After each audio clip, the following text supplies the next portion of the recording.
Today, we're diving into one of the wildest, most fascinating collaborations between nature and humanity you'll ever see, Sicily's Alcantara Valley. Now, we're going to skip the basic Geology 101 stuff today. Instead, we're looking directly at how sheer volcanic violence, followed by successive waves of human empires, sculpted this exact terrain. So, let's jump right into ground zero. Picture this. On one side, you have literally pure fire. On the other, near freezing water. About 8,000 years ago, a massive, incandescent lava flow from Mount Etna slammed head-on into the frigid waters of the Alcantara River. And get this, those waters still hover between 10 and 15 degrees Celsius even in the dead of summer. This massive, violent thermal shock didn't just divert the river, it triggered an absolutely spectacular physical reaction. Part 1. Fire and Water, the Origin. So in this early phase, way before humanity even entered the picture, the river's relentless erosive force started carving a path right through the freshly formed volcanic rock. The result of that extreme hot meets cold clash is known as columnar basalt. Because the lava cooled so rapidly against the freezing water, the rock was forced to fracture into these precise, crazy geometries. You end up with these perfect pentagonal and hexagonal prisms that shoot 20 to 30 meters up into the air. If you look at the gorge walls at Lardria, it's honestly like staring at giant, naturally carved pipe organs. It's just pure geological art.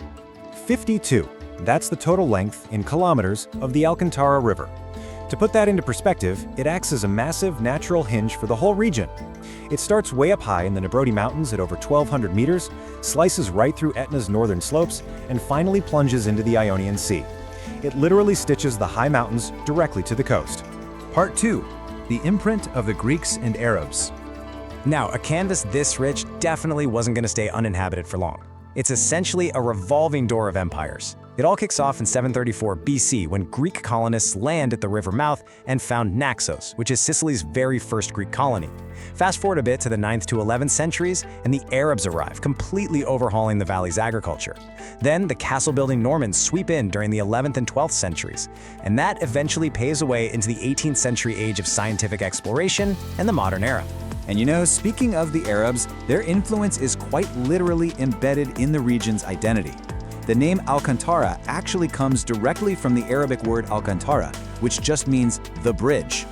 They named it after an ancient Roman bridge that used to stand down at the river's mouth.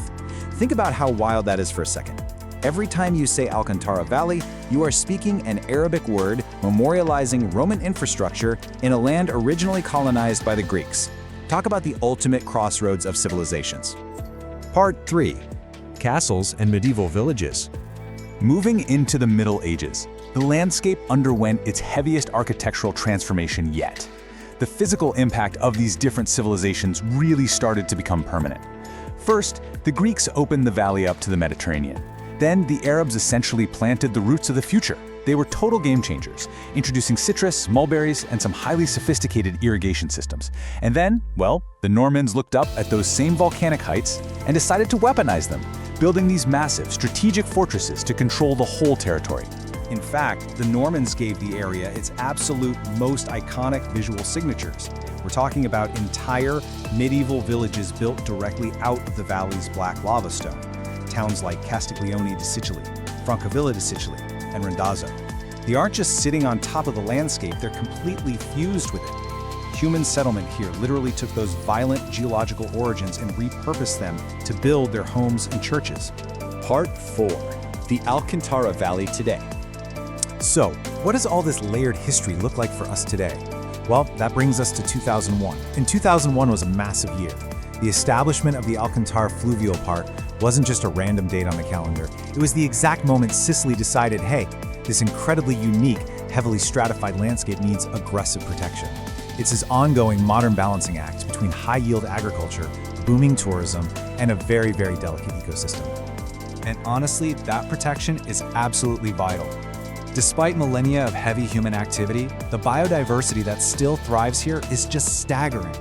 You've got rare prehistoric ferns, like the Woodwardia radicans, literally clinging to the damp gorge walls. And thanks to those freezing 10 to 15 degree waters we talked about earlier, endemic species like the macrostigma trout, freshwater crabs, and the dipper bird, or Merlo aquaiolo, have this pristine, untouched sanctuary.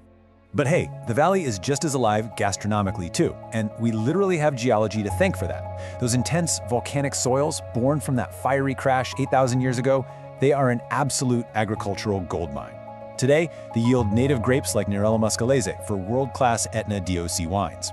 You've got Neighborati hazelnuts, the famous Bronte pistachios, and citrus fruits that have been cultivated ever since the Arab occupation.